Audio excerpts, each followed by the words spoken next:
बिस्मिल्लाहिर्रहमानिर्रहीम, अस्सलाम वालेकुम। Welcome to my YouTube channel maths with Afshan students. आज हम करने जा रहे हैं एक्सरसाइज 8 है। इससे प्रीवियस तमाम syllabus class 5 new countdown third edition को मैं अपने चैनल पे अपलोड कर चुकी हूँ। तो आज एक्सरसाइज 8 है कंप्लीट सॉल्व करेंगे। एक्सरसाइज 8 है स्टार्ट करने से पहले बच्चों मैं आपको पेरीमीटर के बारे में बताना चाहूंगी कि पेरीमीटर क्या होता है और डिफरेंट शेप्स के लिए आप उसका पेरीमीटर फाइंड करने के लिए कौन सा फार्मूला अप्लाई कर सकते हैं। पेरीमीटर देखिए, perimeter is the path surrounding the area of close region. Perimeter एक पाथ होता है जो कि क्लोज रीजन का एरिया जो उसके इर्द गिर्द होता है उसको फाइंड किया जाता है। ठीक है, यानी क्लोज रीजन है उसका जो एरिया उसके इर्द गिर्द जितना जो सारा बाहर वाला पार्ट है वो सारा उसका पेरीमीटर। अब यहाँ पे मैं आपके सामने शो कर देती हूँ कि हमने अगर एक स्क्वायर शेप होती है उसका पेरीमीटर फाइंड करना हो तो उसके लिए क्या करेंगे। उसमें हम देखें स्क्वायर शेप की चारों साइड्स की लेंथ इक्वल होती है तो हम उसमें क्या करेंगे, चारों साइड्स को प्लस कर देंगे, या फिर आप ऐसा कर सकते हैं कि 4 लिखकर एक साइड की लेंथ लिख दें और उसके साथ उसको मल्टीप्लाई कर दें। ठीक है, यानी 4 मल्टीप्लाई बाय लेंथ, तो क्या हो जाएगा, वो पेरीमीटर स्क्वायर का आ जाएगा। अब इसी तरह अगर हमने एक रेक्टेंगल शेप हो उसका पेरीमीटर फाइंड करना हो तो उसके लिए जो है हम क्या करेंगे, ये देखिए ये एक रेक्टेंगल शेप है जिसकी दो साइड्स की लेंथ इक्वल होती है। ये देखिए इसकी और इसकी ये इक्वल है, ये और ये। ठीक है, लेंथ और ब्रेथ दी गई होती है। अब लेंथ और ब्रेथ जो है, ये देखें ये लेंथ और ये लेंथ ये सेम होगी, ये ब्रेथ और ये ब्रेथ ये सेम होगी। इसके लिए पेरीमीटर के लिए आप फार्मूला क्या अप्लाई करेंगे, 2 इंटू एल प्लस बी। ठीक है, यानी लेंथ और ब्रेथ को प्लस करके जो आंसर आएगा उसको 2 से मल्टीप्लाई कर देंगे तो ये आपका क्या आ जाएगा, पेरीमीटर ऑफ रेक्टेंगल आ जाएगा। ये तो स्क्वायर और मैंने आपको रेक्टेंगल के बारे में बताया कि उसके पेरीमीटर कैसे फाइंड किया जाता है। लेकिन अगर आपके पास इस तरह की कोई शेप आ जाती है, ठीक है, देखिए इस तरह की शेप को देखिए क्या कहा जा रहा है, for composite shapes we add all the outer sides of shapes. यानी अगर इस तरह की शेप्स होती हैं उसमें जो आउटर साइड होती है ना सबकी, ठीक है, उसको हम सारी साइड्स को ऐड कर लेते हैं। जैसे कि अब ये साइड दी गई है, ये साइड, ये साइड, ये साइड, ये और ये, इन सारी साइड्स को ऐड कर लेते हैं तो उसका ऐड करने के बाद जो आंसर आता है वो हमारा क्या आ जाता है, पेरीमीटर, और इस शेप का वो पेरीमीटर आ जाता है।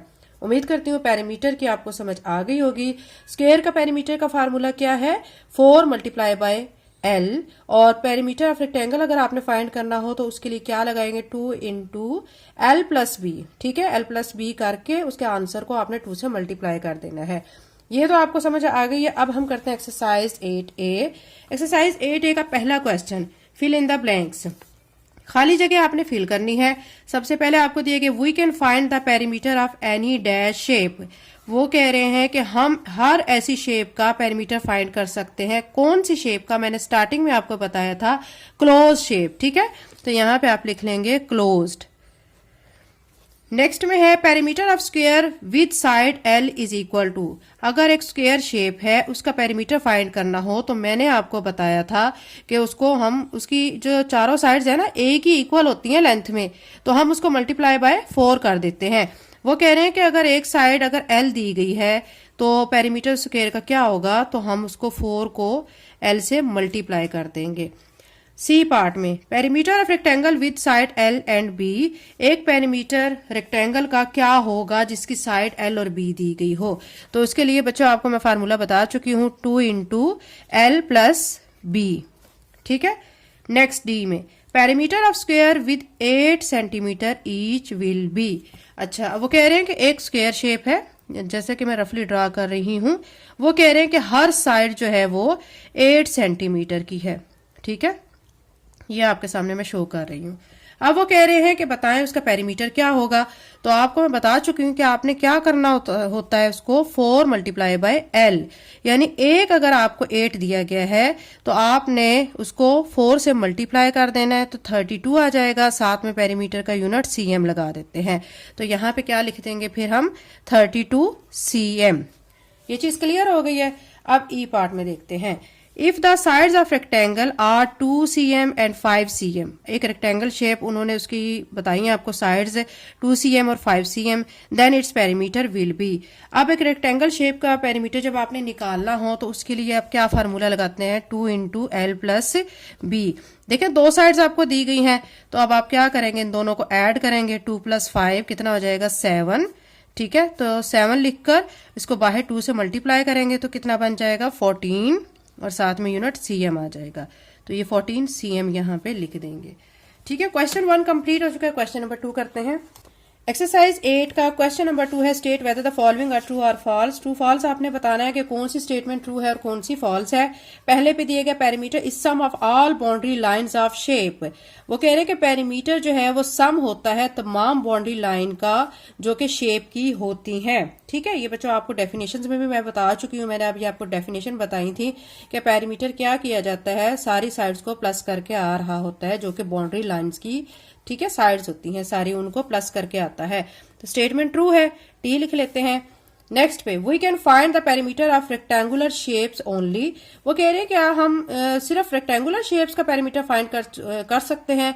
तो ये बच्चों आपको मैं पहले भी बता चुकी हूँ कि हमने पेरीमीटर स्क्वायर का भी देखा है, पेरीमीटर ऑफ रेक्टेंगल भी हम फाइंड कर सकते हैं, और जो कंपोजिट शेप्स होती हैं उनका भी पेरीमीटर हम फाइंड कर सकते हैं। तो ये कह रहे हैं कि सिर्फ और सिर्फ रेक्टेंगुलर शेप का फाइंड किया जा सकता है। तो स्टेटमेंट क्या हो गई फिर, फॉल्स हो गई। नेक्स्ट में देखें, if the length and breadth of a rectangle is, अगर एक रेक्टेंगल शेप की लेंथ और ब्रेथ 13 और 15 दी गई है, यानी लेंथ 13 सेंटीमीटर और ब्रेथ 15 सेंटीमीटर, तो पेरीमीटर उसका 28 सेंटीमीटर होगा। तो इसको हम चेक कर लेते हैं। ठीक है, 2 इंटू हमें लेंथ दी गई है 13 प्लस ब्रेथ दी गई है 15 लिखकर 2, और यहाँ पे इन दोनों को ऐड करेंगे। देखें 15 को 13 में जब ऐड करेंगे तो हमारे पास आएगा 28 को बाहर 2 से मल्टीप्लाई करेंगे तो 56 बनेगा। ठीक है, 7 cm लिखेंगे, लेकिन इन्होंने कहा है 28 cm। फिर क्या होगा, ये स्टेटमेंट फिर क्या हो गई, फॉल्स हो गई। तो यहाँ पे हम F लिख लेते हैं। डी में देखें, perimeter of square with side 23 centimetre is 92 cm। वो कह रहे हैं कि एक स्क्वायर शेप है जिसकी एक साइड जो है वो 23 सेंटीमीटर की है, तो उसका पेरीमीटर 92 सेंटीमीटर होगा। तो ये देखें बच्चों, ये अगर आपको स्क्वायर शेप दी गई है, ठीक है, आपके सामने मैं शो कर देती हूँ, स्क्वायर शेप दी गई है, एक अगर साइड उन्होंने कहा है कि 23 सेंटीमीटर है, तो जब हमने स्क्वायर का पेरीमीटर निकालना होता है तो 4 को हम किससे मल्टीप्लाई करेंगे, 23 से, और 23 को मैं 4 से मल्टीप्लाई कर लेती हूँ, 4 3 12, 4 2 8 और 1 9, 92 आ जाएगा, 92 सेंटीमीटर। तो वो यही कह रहे हैं कि 92 सेंटीमीटर होगा। फिर बिल्कुल सही कह रहे हैं क्योंकि हमने सॉल्व करके देखा है, तो ये स्टेटमेंट ट्रू हो गई। Next E part, if the perimeter of square is 28 centimetre, अगर पेरीमीटर आपको दिया गया स्क्वायर का 28 सेंटीमीटर, तो फिर एक साइड जो है 7 सेंटीमीटर की होगी। तो देखें बच्चों, 28 सेंटीमीटर पेरीमीटर कैसे आया है, चारों साइड्स को, ठीक है, इक्वल लेंथ होती है, आपको ये पता है स्क्वायर शेप में, लेकिन अब आपको यहाँ पे पेरीमीटर तो उन्होंने दे दिया है, अब वो कह रहे हैं लेंथ बताएं। अब 28 है, 28 को अगर मैं 4 पे डिवाइड करती हूँ ना, 4 1 जार 4 4 7 जार 28, तो 7 सेंटीमीटर ही आता है ना। तो एक साइड की लेंथ कितनी आ गई, 7 सेंटीमीटर। तो ये बिल्कुल दुरुस्त कह रहे हैं, तो ये स्टेटमेंट हमारी फिर ठीक होगी, इसको टी लिख लेते हैं। क्वेश्चन नंबर 3 में आपको कहा जा रहा है select the correct answer from the given option. आपने सिलेक्ट करना है जो आंसर बिल्कुल ठीक होगा। फर्स्ट पे आपको कहा गया था perimeter of square of side L is measured by, एक पेरीमीटर स्क्वायर शेप का, ठीक है, वो कह रहे हैं जिसकी साइड L है, तो वो कितना होगा। तो आपको पता है अगर एक साइड L दी गई है, हमने स्क्वायर शेप का पेरीमीटर निकालना है, तो 4 से उसको मल्टीप्लाई कर देंगे तो 4L आ जाएगा ना। तो यहाँ पे इन्होंने दिए L प्लस L, नहीं 4L, तो ये बिल्कुल ठीक है क्योंकि हमारा 4L आ रहा है, तो B को टिक लगा लेते हैं।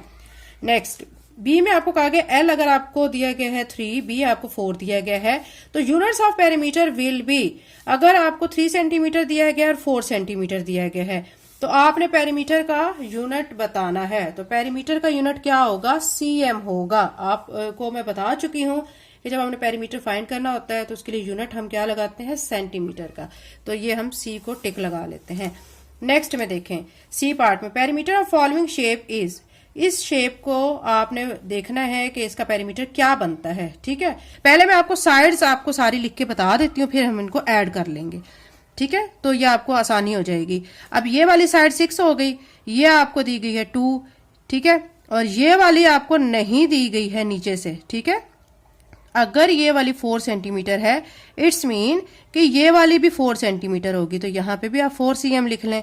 ये वाली 2m है, ये वाली क्या है, आपको 4 cm दी गई है, ये 2 है, और ये 6 हो गई और ये 6 है। और अब आपने इसको देखना है, तो वो कैसे देखेंगे कि ये देखें इतने वाली 2 हो गई, ये 2 हो गई और ये वाला पोर्शन इस तरफ से देख लें 2 सेंटीमीटर, मतलब ये सारी भी कितनी हो गई 6 सेंटीमीटर। तो यहाँ पे 6 cm लिख लेंगे। अब इनको ऐड कर लेते हैं, ठीक है। देखिए 6 में 2 को ऐड करेंगे 8, 8 में 2 ऐड किया 10, 10 में 2 ऐड किया 12, 12 में 6 को ऐड करेंगे, 12 में 6 ऐड किया तो 18, 18 में 6 को ऐड करेंगे 24, 24 में हम यहाँ पे ऐड करेंगे 4 को 28, 28 में ये 4 ऐड किया तो कितना हो गया 32 और यही हमारा आंसर है। 28 में 4 को जब ऐड करेंगे 32 तो ये हमारा आंसर आ जाएगा। तो बी हम इस पे टिक लगा लेते हैं। डी पार्ट देखते हैं। डी में आपको कहा गया है the perimeter of the given shape is, perimeter आपने गिवन शेप का बताना है, ठीक है। अब यहाँ पे आप देखें बच्चों कि ये एक शेप दी गई है इस तरह और ये शेप दी गई है इस तरह, ठीक है। अब पेरीमीटर निकालने के लिए दोनों शेप्स के पेरीमीटर को आप प्लस करेंगे। अब ये जो 10 सेंटीमीटर दिया गया ये स्क्वायर शेप है, तो हम इसको कैसे करेंगे 10 मल्टीप्लाई बाय 4 तो ये आ जाएगा 40 सेंटीमीटर और इस वाली का कितना आ जाएगा 7 मल्टीप्लाई बाय 4 28 सेंटीमीटर। अब हम 40 में 28 को ऐड करेंगे क्योंकि टोटल हमने बताना है ना पेरीमीटर, तो ये बनेगा 68। तो अब यहाँ पे ये 68 लिखा हुआ है तो हम सी को टिक लगा लेते हैं। ई पे देखें if L is the length and B is the breadth of rectangle then the formula to calculate its parameter. देखें 2 इंटू एल प्लस बी, तो ये डी वाला ऑप्शन ठीक है, ये फार्मूला मैं आपको बहुत दफा बता चुकी हूँ, तो डी हमारा ऑप्शन ठीक है, इसको टिक लगा लेते हैं। क्वेश्चन नंबर 3 कंप्लीट हो चुका है। क्वेश्चन नंबर 4 करते हैं। अब हम क्वेश्चन नंबर 4 करते हैं। If each of these shape is made up of 10 squares then, आपको यहाँ पे 3 शेप्स नजर आ रही हैं, एक ए, एक बी और एक सी, ठीक है। वो ये कह रहे हैं कि आपने, ठीक है, फर्स्ट पार्ट में आपको कह रहे हैं calculate the perimeter of each shape, यानी 3 शेप्स हैं ए बी सी, इन तीनों शेप्स का आपने पेरीमीटर फाइंड करना है, ठीक है। दूसरे पार्ट में कह रहे हैं which has the greatest and which has the smallest perimeter. जब तीनों शेप्स का आप मालूम कर लेंगे पेरीमीटर, फिर आपने बताना है कि कौन सी शेप का ग्रेटेस्ट पेरीमीटर है और कौन सी शेप का स्मॉलेस्ट है। आप देख सकते हैं ये शेप किस तरह की है, कंपोजिट शेप्स हैं, ठीक है।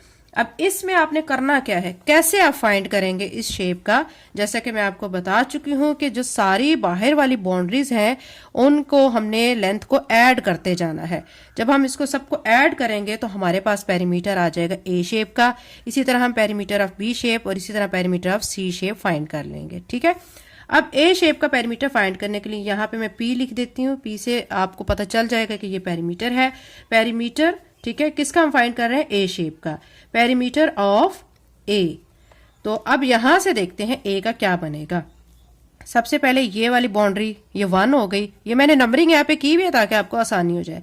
ये वाली कितनी हो गई 2, ये 3, ये 4, ये 5, ये 6, इसी तरह नीचे आएंगे 7, ये 8, ये 9, ये 10, ये 11, ये 12, यहाँ से ऊपर जाएंगे 13, इस तरफ आएंगे, ठीक है।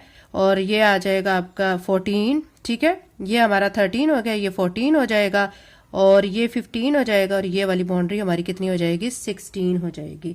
तो हमने जो perimeter of A shape find किया है तो वो क्या आया है हमारे पास 16, तो यहाँ पे हम लिख लेते हैं 16 cm।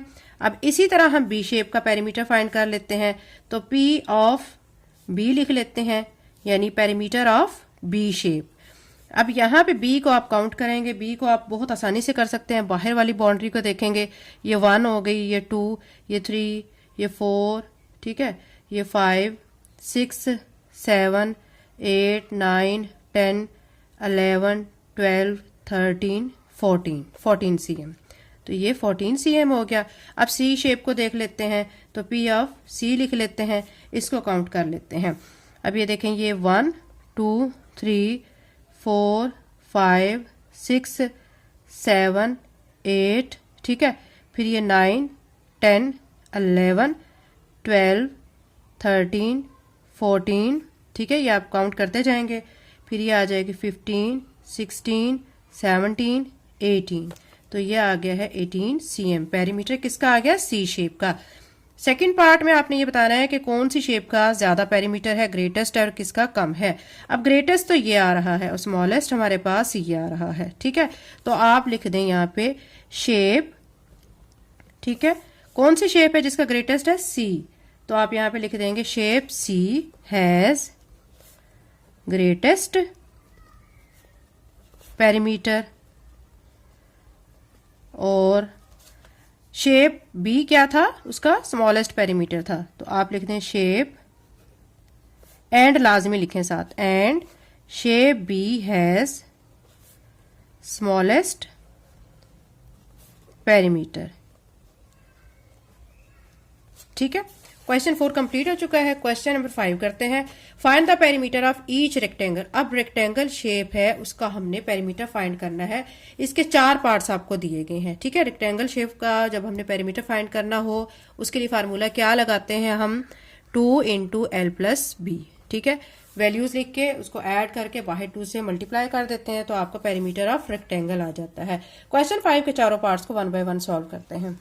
एक्सरसाइज 8A का क्वेश्चन नंबर 5 का ए पार्ट, जिसमें एल हमें 4 सेंटीमीटर दिया गया, बी हमें 3 सेंटीमीटर दिया गया। पेरीमीटर ऑफ रेक्टेंगल हमने फाइंड करना है। ठीक है, तो अब पेरीमीटर ऑफ रेक्टेंगल फाइंड करने के लिए पहले आप लिख लें पेरीमीटर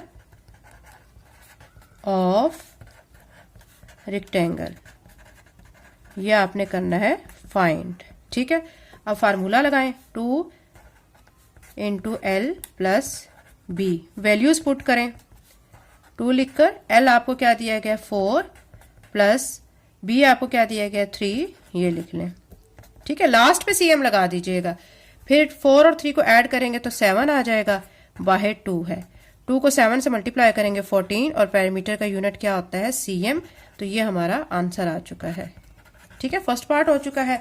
अब सेकंड पार्ट कर लेते हैं। सेकंड पार्ट में हमें एल दिया गया 7 सेंटीमीटर और बी दिया गया 4 सेंटीमीटर। एल से क्या मुराद है, लेंथ, और बी से ब्रेथ है। ठीक है, अब रेक्टेंगल शेप बच्चों इस तरह की होती है ना, ये इस तरह की, आप देखें ये इसकी लेंथ होती है और ये इसकी ब्रेथ कहलाती है। तो इसको एल कहते हैं, ये बी, और ये एल और ये बी है। ठीक है, अब फार्मूला अप्लाई करेंगे, P लिखकर हमने लिखना है 2। ठीक है, और यहाँ पे L प्लस बी लिख देंगे और फिर वैल्यूज पुट करेंगे। 2 इंटू एल हमें 7 दिया गया है, B हमें 4 दिया गया है। फिर 2 लिखकर 7 और 4 ऐड कर लेंगे, 11 बनेगा। 11 को 2 से मल्टीप्लाई करेंगे 22, साथ में आपने CM लिख देना है। तो ये हमारा आंसर आ चुका है। बहुत ईजी क्वेश्चन है, डायरेक्ट वैल्यूज पुट करेंगे। ठीक है, और फार्मूला अप्लाई करके वैल्यूज पुट करनी और आपका आंसर आ जाएगा। अब यहाँ पे भी हमने पेरीमीटर ऑफ रेक्टेंगल फाइंड करना है, इसी तरह करेंगे, P लिखकर। ठीक है, साथ में 2 इंटू एल प्लस बी लिखेंगे, वैल्यूज लिखेंगे। L हमें क्या दिया गया 5 और B हमें दिया गया 1। अब 2 लिखकर 5 में 1 ऐड करेंगे 6 को 2 से मल्टीप्लाई करेंगे तो हमारे पास आ जाएगा 12 और साथ में CM आ जाएगा। तो ये हमारा इस पार्ट का आंसर आ जाएगा। अब डी पार्ट कर लेते हैं। डी पार्ट में आपको L जो है 8 सेंटीमीटर दिया गया, B आपको 2 सेंटीमीटर दिया गया है। आपने इसी तरह P लिखकर 2 इंटू एल प्लस बी करना है। फिर आपने वैल्यूज डालनी है। L आपको दिया गया 8 और B आपको दिया गया 2। आपने क्या करना है, 8 में 2 को ऐड करना है, 10 बनेगा। अब 10 को 2 से मल्टीप्लाई करेंगे तो आपका 20 आ जाएगा, और साथ में CM लिख देंगे क्योंकि पेरीमीटर का यूनिट होता है। तो ये हमारा बच्चों क्वेश्चन नंबर 5 कंप्लीट हो चुका है। क्वेश्चन नंबर 6 करते हैं। क्वेश्चन नंबर 6 में आपको कहा जा रहा है find the perimeter of square. अब आपको स्क्वायर शेप का पेरीमीटर फाइंड करना है with the following sides using the formula use करना है। और साइड आपको दी गई है, 4 आपको इसमें पार्ट्स दिए गए हैं, एक एक आपको साइड दी गई है स्क्वायर शेप की। एक साइड की जो लेंथ होती है वो बाकी तीनों साइड्स की भी वही होती है, मतलब चारों साइड्स की एक जैसी लेंथ होती है। तो क्वेश्चन नंबर 6 के चारों पार्ट्स को सॉल्व करते हैं। क्वेश्चन नंबर 6 का जो फर्स्ट पार्ट है उसमें हमें 30 सेंटीमीटर दिया गया, एक साइड की लेंथ दी गई है। ठीक है, हमने जो स्क्वायर शेप का पेरीमीटर फाइंड करना है, तो यहाँ पे हम लिखेंगे पेरीमीटर ऑफ स्क्वायर, ये हमने फाइंड करना है। हमें लेंथ दी गई एक साइड की 30 सेंटीमीटर। ठीक है, यानी ये देखें, मैं आपको रफली ड्रा करके दिखा देती हूँ कि लेट्स सपोज के ये हमारी स्क्वायर शेप है, एक साइड की 30 सेंटीमीटर दी गई है, तो दूसरी की भी यही होगी, तीसरी साइड की भी यही होगी, और चौथी साइड की भी यही होगी। तो अब हमने जब पेरीमीटर फाइंड करना स्क्वायर शेप का, तो हम क्या करते हैं, 4 लिखकर उसको मल्टीप्लाई कर देते हैं एल के साथ। एल मतलब एक साइड की जो लेंथ होती है। ठीक है, तो 4 लिखकर मल्टीप्लाई किससे करेंगे, 30 से करेंगे। 30 को 4 से मल्टीप्लाई कर लें तो आपका आंसर आएगा 4 0 0 4 3 12। तो क्या आ गया इसका 120, और साथ में पेरीमीटर का यूनिट सेंटीमीटर। ठीक है, तो ये हमारा आंसर आ चुका है। अब नेक्स्ट बी पार्ट में आपको दिया गया 21 सेंटीमीटर। इसमें भी हमने स्क्वायर शेप का पेरीमीटर फाइंड करना है।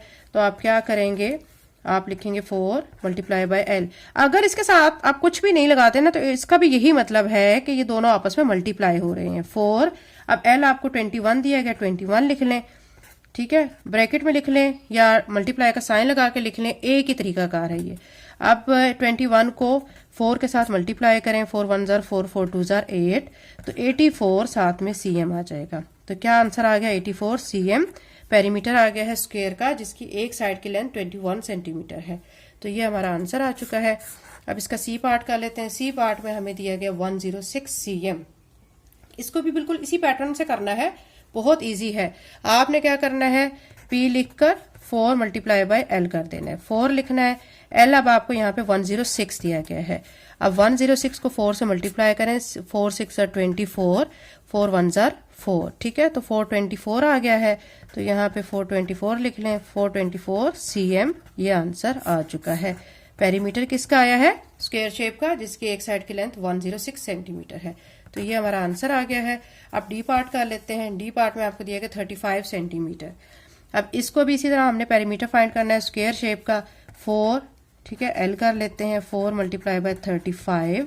अब 4 को 35 के साथ मल्टीप्लाई करेंगे, 4 5 ज़र 22, इसको देंगे, 4 3 ज़र 12 और 2 ऐड करेंगे 14, ठीक है, तो 140 साथ में पेरीमीटर का यूनिट CM लगा देंगे। तो ये हमारा आंसर आ चुका है। क्वेश्चन नंबर 6 बच्चों कंप्लीट हो चुका है। क्वेश्चन नंबर 7 करते हैं। एक्सरसाइज 8A का क्वेश्चन नंबर 7 लास्ट क्वेश्चन है। Find the perimeter of the following shapes. 2 shapes आपको दी गई हैं, इनका आपने पेरीमीटर फाइंड करना है। जो फर्स्ट शेप है, ठीक है, पहले आप उसमें देख लें किसी साइड की लेंथ अगर आपको नहीं दी गई तो दूसरी साइड को देखते हुए उसकी लेंथ को पहले हम नोट कर लेते हैं। अब यहाँ पे देखें, ये बाकी सब तो दिया गया है, अब ये वाली साइड की लेंथ नहीं दी गई है, तो अगर इसकी 4 सेंटीमीटर है तो इसकी भी 4 सेंटीमीटर होगी, ठीक है। तो ये हम यहाँ पे 4 सेंटीमीटर लिख लेंगे। अब क्या करेंगे, इन सबको ऐड करेंगे। देखें यहाँ से मैं स्टार्ट कर रही हूँ 9, ठीक है, 9 में हम 2 को ऐड करेंगे तो हमारे पास क्या आ जाएगा 11। 11 में अब यहाँ पे देखें बच्चों कि ये अब 11 बन चुका है, 11 में 4 को ऐड करेंगे तो हमारे पास क्या आ जाएगा 15। 15 में 4 को ऐड करेंगे 19। 19 में 4 को ऐड करेंगे 23। 23 में आप 7 को ऐड करेंगे तो आपके पास आ जाएगा 30। 30 में आप 2 को ऐड करेंगे तो आपके पास आ जाएगा 32। लेकिन एक और चीज़ है कि ये जो आपको दी गई है साइड 2 सेंटीमीटर, ये भी आपने ऐड करनी है, तो ये आपका 34 आंसर बनेगा। तो अब इसका पेरीमीटर फाइंड करने के लिए ना आप लिखें P और इज इक्वल का साइन डाल के लिखें सम ऑफ ऑल साइड्स, तमाम साइड्स का सम, ठीक है, सारी साइड्स आप लिख दें। यानी P लिखकर क्या क्या साइड दी गई है आपको, ये देखें 9 CM plus 2 CM plus 4 CM plus 4 CM plus 4 CM plus 7 CM plus 2 CM plus 2 CM। अब इनको ऐड कर लेते हैं। देखें 9 और 2 11, 11 और 4 15, 15 और 4 19, 19 और 4 23, 23 में 7 को ऐड करेंगे 30, 30 में 2 को ऐड करेंगे 32 एंड 2 ऐड करेंगे 34। तो ये हमारे पास आ जाएगा 34 CM, ठीक है। बी पार्ट कर लेते हैं। बी पार्ट में आपको ये 2 सेंटीमीटर दिया गया है, इसकी आपको लेंथ नहीं दी गई है, इसकी लेंथ को आप खुद फाइंड करेंगे। कैसे फाइंड करेंगे कि देखें पहले इसके इक्वल करें ना, तो ये वाली साइड जो है 2 सेंटीमीटर दी गई है तो 2 ये हो गया इतना, फिर ऊपर वाला हिस्सा 2 हो जाएगा, तो मतलब 2 एंड 2 कितना हो जाएगा 4 सेंटीमीटर। ये वाली साइड पे 4 सेंटीमीटर की हो जाएगी, ये 5 सेंटीमीटर है, ये 2 सेंटीमीटर, ये 2, ये 5 सेंटीमीटर है, ये 9 सेंटीमीटर है, ये 7 सेंटीमीटर है। इन सबको ऐड कर लेते हैं, ठीक है। 2 में 4 ऐड किया 6, 6 में 5 ऐड किया 11, 11 में 2 ऐड किया 13, 13 और 2 15, 15 में 5 ऐड करेंगे 20, 20 में 9 ऐड करेंगे 29, 29 में 7 ऐड करेंगे 36 CM आ जाएगा, ठीक है। तो अब तरीकाकार वही आपने लिखना है, आपने लिख देना है P is equal to sum of all sides, और उसके बाद आप ये सारी जिस तरह यहाँ पे मैंने लिखी है आपने यहाँ पे भी ये सारी साइड ये वाली लिख देनी है। यहाँ पे 2 CM, फिर 4 CM, फिर 5 CM, फिर 2 CM, फिर 2 CM, फिर 5 CM plus 9 CM plus 7 CM, ठीक है। और यहाँ तक 2 cm तो ये हम ऑलरेडी लिख चुके हैं। अब इन सबको हम जब ऐड करेंगे 2 और 4 कितना हो जाएगा 6, 6 में 5 ऐड किया 11, 11 में 2 ऐड किया 13, 13 में 2 ऐड किया 15, 15 में 5 ऐड किया 20, 20 में 9 ऐड किया 29, 29 में 7 ऐड किया 36। तो हमारे पास क्या आ गया 36 पेरीमीटर इस शेप का आ चुका है। एक्सरसाइज 8 कंप्लीट हो चुकी है। चैनल पे नए हैं तो चैनल को लाजमी सब्सक्राइब कर लें, वीडियो को लाइक करें, लिंक को शेयर करें। आप लोगों के पॉजिटिव फीडबैक से वीडियो बनाने वाले की हौसला अफजाई होती है। थैंक यू एंड अल्लाह हाफिज़।